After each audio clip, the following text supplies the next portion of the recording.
Morning, morning, morning. Yes, we're back with another rider, another episode. Today we have a lovely lady who's a mother of 5 and looking after her dear grandma at the same time. And she's full of love, full of raging, and she's actually glowing like she's just come back from holiday. So we're just gonna, I just thought as our conversation flowed, we should just record this conversation because she's got a lot to offer in life experience. So nice to have you here today. Thank you. Thanks, Simon. Okay, so tell me, how many children do you have? What are their ages, and did you plan to have as many children? So now I have 5 children. I thought I would always only have one. My dad was an only child, and as soon as I said that, he was like, no, you're not, you can't, it's not fair. You've experienced having siblings, you can't leave a child on its own. So 3 months later, God blessed us, and I was pregnant again with our second child. After I was told I couldn't have any more children because I have polycystic ovaries. And then, yeah, by chance, we got pregnant with our third, who just turned 6. And once I had her, I was like, I don't want to leave her by herself. We'll have one more, which happened to be twins. And they're 4 years old, so they're going to turn 5 in October. Mm-hmm. So your partner's working, Mm-hmm. and he's doing what kind of work? Security, barbering. He was doing vape wholesaling. Mm-hmm. And tell us, why, you say was, why did he stop? So it was just, like I was saying to you, the children, like for me, his dad passed away in March. That gave him a drive, or new drive, that he wanted to start working hard and make money for the children. Whereas we were losing time that he could be spending with our children. Mm-hmm. Yeah. Mm-hmm. So you had a discussion, Mm-hmm. and he put that up, and he took a job that where he could more family orientated. Yeah. Have you always been this kind of family girl? Yes. Yeah. So my parents split up when I was quite young. My mum didn't really enjoy being a mum, and it was pretty obvious. Really? Yeah. How do you work that out? She didn't want to do it. We'd come home from school, we'd play for a few hours, dinner would be ready, we'd have our dinner, we'd have to tidy up all our toys, and it was bedtime, we'd put ourselves to sleep. There wasn't much conversation, there wasn't much love. She's better now that we're adults, but the childhood stage, and even as I had children, she kept saying to me, you're mad, why would you want more children? Yeah, so... Well, does she look at you now and understand? No, I think she thinks I'm crazy. We're just not on the same wavelength. She doesn't enjoy it. One of my sisters has 4 children. She said the same thing to her each time she was having a child. Why are you doing this to yourself? Why are you doing this to yourself? How many siblings do you have? I have 2 sisters. 2 sisters, Mm-hmm. and they're all married? Yeah, they've all got partners. Okay, that's great. So, are you planning to work anytime soon, or are you just focused on the kids? Eventually I would like to. Like I said, I've got my grandma that I look after. My dad passed away, it'll be 3 years in October, mm-hmm. and I had really bad anxiety and depression. So since then, it's just made me realise that actually looking after my nan, now like I said to you, the children have gone back to school, I just need to breathe and take time to go back in. I want the kids to come home and find mum happy, not working and trying to do loads of other things and come home and then everything's just going to be stressful. So bit by bit, when the time's right. Eventually I would like to, like my hobby, since 5 years old I always said I wanted to do hairdressing. It's something that I love, but yeah, the kids aren't going to be this age forever, like I said to you. But you said you do beauty stuff on the side. Yeah. So you've got, because you travel a lot. No, so not holidays, like I said to you, in April when I went away, I went with my sister-in-law who had procedure done. We've just come back from a family holiday. Yeah. What would you say to a career lady who says, why, like your mum mm-hmm. says, you're mad, mm-hmm. and that you shouldn't be having even as many children, let alone that, but mm-hmm. you should be striving for your career? What would you say to them? I think if it makes you happy, go for it. I think if you're having children and not with the outlook or the opinion of wanting to look after them, having them in like school full time, having them in classes and having other people basically bring up your children, can't complain then when you've got some time with them and they're not behaving the way that you'd like. Or very good point. Just like, I've had children because I want to bring up my children. I had, as I said, I was told after having the first 2, and I initially only said I was going to have 1, that I just wanted them to have each other, to grow up together, to have a friend. The thought of having 1 child and her going through school would have been fine had I not experienced having other children or having the second child and watching them grow together, which is why obviously we went on and had the twins, because I didn't want the third to be on her own through school and through life. Mm-hmm. What's a typical day like for you? Now they're back at school, be getting them ready for school. After I've dropped them off, I go back to my nan's, do my nan's breakfast, personal care, go back home probably, then start trying to get our house organised, tidied, get all the stuff, children's stuff ready.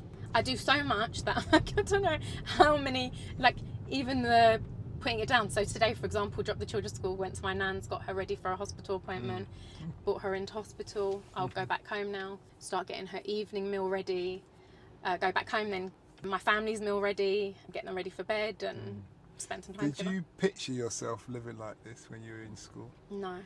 Were you born in London? Yeah, London, yeah. Okay. No, I thought I would have my own salons by now. I thought I'd be working full-time constantly. Yeah, completely different. But from a young age, I always wanted children. Like, I always had that motherly, maternal instinct. Yeah. But you are going to have your salons, though. Yeah. Because very quickly your children will be grown up. Yeah. And you're in your 36. You're 36, really? I was going to say late 20s. 36. Okay. Well, that's good. Because I had a friend who I was in school with, and she started having children from 15, very young. Now she's got 5 children, and now the youngest has just entered into uni. Wow. She's had a hair salon throughout the time. One point she had to stop because of her health. Yeah. But it made me realise now she's kind of free to just live life. So it's either you live life when you're very young. This is what my outlook is. This is what I think that I've chosen to have children young. So my job or my duty is to bring my children up. And once they're older and they've chosen their paths and they're off doing their things, then I can go back to my passion. And once they get more independent as well and they're older and they're at school and they want to go off and do these clubs or do their activities and what they want to do, then that's up to them. But not out of the fact that, oh, mum had to be at work. And You be careful now, because you're going to get guys emailing you saying, have you got a cousin? And stuff like that. Times have changed. I just think times have changed. Women have changed. And would you say it's women in general or cultures? Because London's 300 different languages spoken there. So you've got lots of different cultures. no, even within our own culture, or like my husband's Kurdish, even the women within his culture, once his dad passed, I spent a lot of time with them. And they're known for meant to being more homely, looking after children. And actually, when I don't see it anymore. I just feel through generations on women are not wanting to have children. I get women constantly saying to me, like, why have you got so many children? Or how can you enjoy it? Or how do you look the way you look? Like, you don't look like a mum. What's a mum meant to look like? I get up and I brush my hair in the morning. I put a bit of lipstick. Like, what's your idea of what a mum's meant to look like? I get that same question. People say, oh, you're a granddad. I say, yeah. Oh, wow. And they go, how can you be a granddad? You're too young. I said, well, what age should a granddad be? Yeah. And based on what culture? Yeah. Because should I have a pipe and a big grey beard and a big what am I meant gut? to look like? Or should I be looking after my health so I can run around with the kids if necessary? Yeah. Grandkids, and those kind of things. But do you think one of the reasons based on what you're saying is due to social media? Yeah, I do think social media has a lot to do with it. Because social media is very selfish. Yeah. It's all about me. Yeah. Me, I look good. Yeah. I'm here. Yeah. I am this. Look at me. You want to be like me. Yeah. It's But never time about passes. It's never about the group. No. It's never about we had a good time. Yeah. We're doing this. Yeah. And you also, when you're out in restaurants or clubs or wherever you are, you'll notice that people have always got the phone. They're not actually living and taking in the moment. Even with kids, the majority of it is always trying to be captured, like with the phone in your hand or whatever. You're not actually like living the moment. That's very, very true. What have you learnt from your life so far that you wish you knew when you had started? You can't make plans. It's not always going to work out the way it's meant to be. God or whoever. What's meant to be for you will be for you. I've looked after my granddad when he was diagnosed with cancer in 2013 for 6 months. My dad was diagnosed with cancer in October 2019, and then he died in December. And again, I spent 2 months looking after him. You don't know. And like even talking to my siblings and stuff, they're like, how do you do it? I can't do it. And they all carried on living their lives. And even with my nan, that she had the stroke in October, my sisters have only just seen her a couple of weeks ago. And they're like, we just don't want to watch the person deteriorate or like our loved one deteriorate. I don't know. For me, I couldn't do that. How do you just turn on and carry on doing what it is? I could have just carried on working when I had the kids. I could have, I don't know. When's your birthday? What January. month? You're Capricorn. Yeah. I did the same thing as you. Okay. I looked after my granddad. He had strokes and, suppositories, bathing him, all these kind of feeding him. I did it for 2 years when I was in 14, 15. Wow. And I just see it as just a standard thing. Yeah, same. And I start to believe more and more in these star signs because people are explaining things. Usually I used to think it was just something for women when they go, oh yeah, I'm going to get married, I'm going to do this. But now I start to realise that the ancients, the Egyptians, they built their buildings in line of stars for a reason. Okay. So there must be a reason to when there's star signs. So when you look at characteristics of when people were born and when things were in line, it's making much more sense to me in that respect. Yeah. Yeah, that's interesting. So if you could do it all again, would you change anything? No. Not a thing. No, I don't think I would. Tell us about your massage. You said massage is your thing, you go away, that's your treat. Oh yeah. And you say, like myself, people walk, I have that little Thai lady who walks up and down on me. Yeah. You're not as big as me, so Yeah. I'm surprised you're letting someone walk up and down on you. As I said to you, I've never thought of it that you could actually be damaged from a massage until I had the massage that actually caused me, as I said, to have slip disc, sciatica. My back just kept spasming. I couldn't even stand straight. I was in so much pain. I don't know. I've just always found it something that relaxes me. Like Mental, physical. yeah, Do you- mental, physical. Do you do yoga? No, that's something I would definitely like to. Yoga, Pilates, those exercises where if you do, I don't like yoga. I think it's very slow, very boring, even though it's a military combat thing originally. But I used to own a gym in Kenya, and where I did yoga, it was like hot yoga. Yeah, I've heard of even it. though Yeah. it's licensed. But Yeah. obviously Kenya's hot, tropical country, so we was on the Indian Ocean and doing this, and I was really dripping, but I felt so relaxed afterwards. So what I'm saying, if you go to a good yoga session and you get your mind clear and thing, it may help you on your sciatica and stuff, or just limbering up your body. Yeah. That would be my gift to you in that respect. Thanks. Have you stopped doing massages now? Having massages, I should say. So after initially I was in so much pain and I kept going to hospital and they were just giving me stronger and stronger painkillers, which I wasn't taking because as I explained to them, I couldn't be zombified. Like I've got the children, I still have to get up. Even if I'm in that pain, I'd still need to move. Which is actually the best thing. Yeah, so I just took paracetamols and ibuprofen, like spaced out when I was in agony. And I was in agony. I've been pregnant like 4 times, giving birth, nothing compared to the slip disc. Nothing. Really? Yes, it was so bad. Like limping, I couldn't even walk properly. Like I was walking as if I was pregnant. And I remember towards the end of my pregnancy with the twins, where they were sat on the nerves, the same sort of pain or discomfort, but it just wasn't to that extent. Because they would move. Yeah, I assume. but so I carried on. I started having massage because after everything I tried wasn't working. I went back for Thai massage, and each week I would leave in so much pain. The next couple of days I'd be in even more pain than I'd gone in.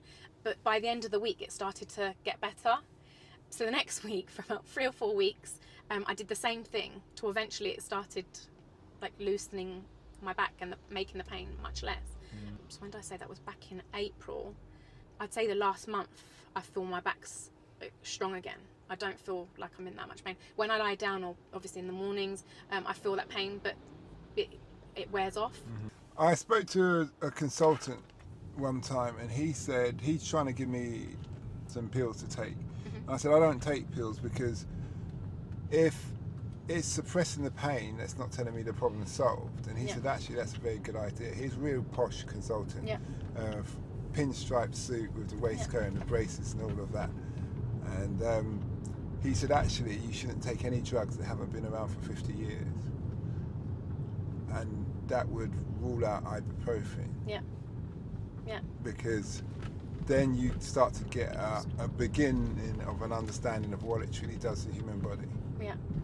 On that thing. It makes sense. Yeah, so I don't.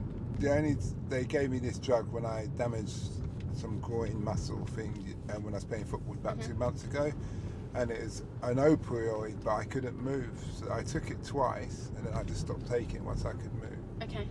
In that respect, but I'm just not a fan for taking drugs, I'm especially if it's painkillers. Yeah, I'm the same.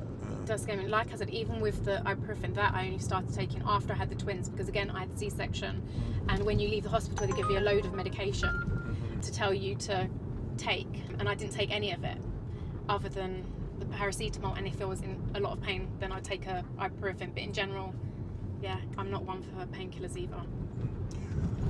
You've been a great guest. We're coming to the end of the journey. Thanks for the support, Grandma. Thanks, Nana.